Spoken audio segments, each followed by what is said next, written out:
भाइयों बहनों और सज्जनों, लोगों के सामने एक आज नाटक प्रस्तुत किए जा रहे हैं जिसके लेखक जगदीश चंद्र बाथूर है। अगर हमसे इस नाटक में कोई भूल चूक हो तो क्षमा करें। धन्यवाद। अरे जा, धोबी के घर से चादर आई है, वो लेके आ। जी बाबूजी। मालकिन, बाबूजी ने धोती मंगाई है। ए जी, आपको क्या हुआ? अभी तो आपने धोती पहनी थी और अभी दोबारा धोती मंगवा रहे हो। पर मंगवाई किसने धोती तुमसे? ये रतन तो कह रहा था कि बाबूजी ने धोती मंगवाई है।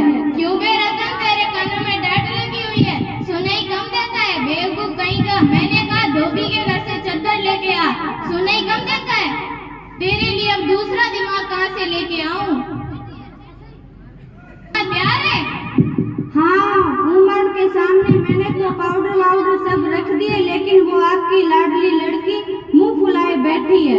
पता नहीं तुम किस मर्ज की दवा हो, वरना आजकल के लड़कियों के सारे मेकअप का तो पूरा कारोबार चलता है, और अब तुम हो जो उमा को पाउडर लगाने का बोल रही हो। इसमें सारी गलती आप ही की है। आपने उसे पढ़ा लिखा कर सर पे चढ़ा रखा है।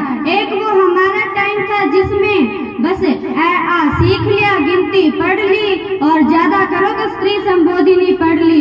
वो टाइम की स्त्री संबोधिनी तुम्हारे BA से कम थोड़ी ना थी। तुम्हें पता है ग्रामोफोन क्या होता है? क्यों क्या? दो बनाए हुए होते हैं, एक तो मनुष्य का बना हुआ और एक परमात्मा का बनाया हुआ। मनुष्य के बना हुआ कभी भी चालू कर सकते और कभी भी बंद कर सकते, लेकिन परमात्मा का बना हुआ कभी नहीं बंद कर सकते। बस करो, आपको तो हर समय ठिठोलियां सूझती रहती है। अब चलो जाओ, उमा को तैयार करके लाओ। ठीक है।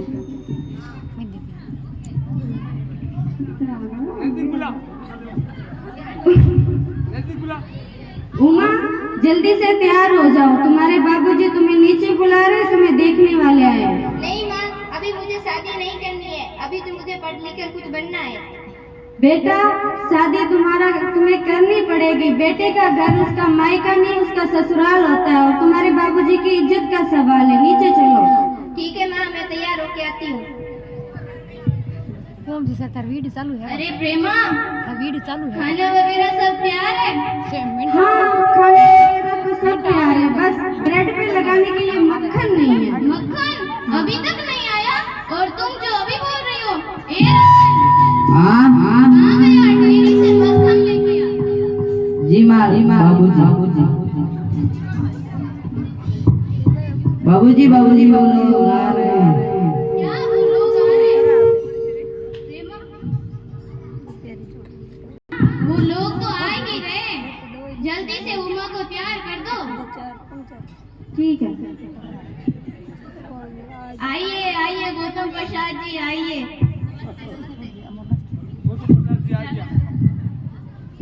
नमस्ते। आइए शंकर बेटा, आइए, आप भी आइए। नमस्ते। और आने में कोई दिक्कत तो नहीं हुई आपको? अरे दिक्कत कैसी, रिक्शे वाले को आपके घर का पता मालूम था।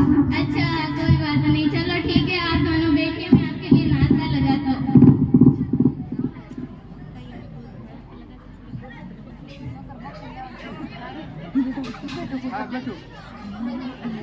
मकान तो भला है, आदमी भी भला है, पता नहीं तेज भी देंगे, पता नहीं लड़की कैसी होगी।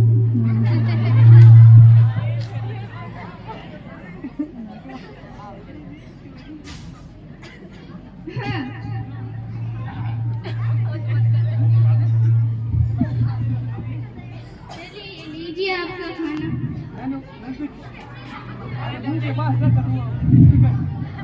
आपने और तकलीफ कर ली? नहीं, इसमें किस बात की तकलीफ, ये तो करना हमारा फर्ज होता है। हाँ, आपकी बेटी कहाँ है? बेटी बस आती होगी। प्रेमा, उमा को पान लेकर भेजना जरा। हाँ, आपकी बेटी सिलाई विलाई करती है? हाँ जी बिल्कुल, पूरे घर के कपड़े उमा ही तो सिलती है। और पेंटिंग वेंटिंग? सब कुछ आता है इसे। घर का काम भी तो आता है? हाँ जी। हाँ, हमने आपसे पहले भी कह दिया था कि हमें सिर्फ 10वीं तक पास करने वाली लड़की चाहिए, ज्यादा पढ़ी लिखी नहीं लड़की चाहिए, क्योंकि आजकल के लोग कहते हैं कि पढ़ने का अधिकार सिर्फ लड़कों को है, लड़कियों को नहीं। और लड़कियों को सिर्फ घर गृहस्थी संभालनी चाहिए। इसके कारण लोग कहते हैं मोर के पंख होते हैं, मोरनी के नहीं, शेर के बाल होते हैं, शेरनी के नहीं। हाँ जी, और मर्द के डांडी होती है, औरत के नहीं। हाँ, ये भी बात है। चलिए जी, आप नाश्ता कर लीजिए। टोस्ट तो मैं खाता नहीं हूँ। बिजनेस की बात कर ले। बिजनेस? हाँ चलो कर लीजिए बिजनेस आपका। जब उमा एक ही तो बेटी है हमारी, उमा के जाने के बाद पूरा बिजनेस आपकी तो आपका ही तो है। हाँ, और इनाम जीते? हाँ जी बिल्कुल, ये जो सामने इनाम दिख रहे उमा ने ही तो जीते। हाँ, और सब ठीक है। हाँ, तो आपकी बेटी को बुलाइए। उमा बेटा जवाब दो, क्या पूछ रहे? क्या जवाब दूं बाबूजी? जब कुर्सी मेज बिकती है तब दुकानदार कुर्सी मेज से कुछ नहीं पूछता है, खरीदार को दिखला देता है, पसंद आ गई तो अच्छा है, वरना। ऐसा क्यों बोल रहे हो उमा बेटी? अब मुझे कहने नहीं दीजिए बाबूजी। ये जो माशी मेरे खरीदार बन के आई है, इनसे जरा पूछिए, उनकी लड़कियों के दिल नहीं होते क्या? उनको चोट नहीं लगती क्या? ये बेबस भेड़ बकरी है जिन्हें कसाई अच्छी तरह देखभाल कर ले। बाबू रामस्वरूप जी, आपने हमारी इज्जत बताने के लिए हमें यहाँ बुलाया था। चल बेटा शंकर, चल। चलिए बाबू जी, यहाँ जरूर। क्या बाबूजी लेकर आ गया। चलिए क्यों बोलो?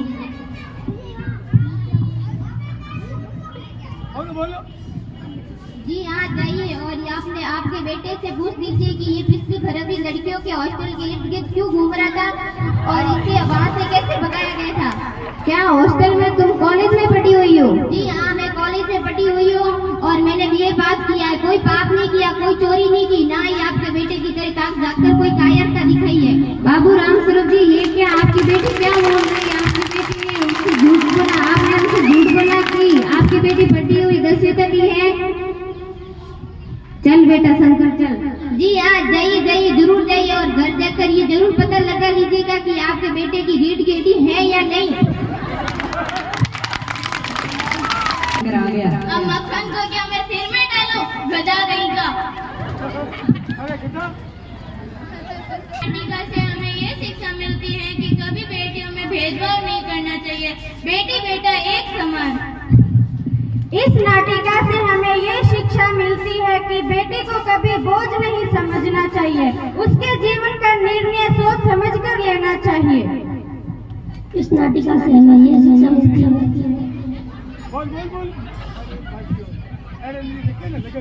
हमें ये शिक्षा मिलती है कि जिस प्रकार शरीर का मेन अंग रीढ़ की हड्डी होती है, उसी प्रकार परिवार का मेन अंग बेटियां होती है। लड़कियों को पढ़ाना चाहिए और हमेशा उसको बढ़ावा देना चाहिए। बेटी बचाओ बेटी पढ़ाओ।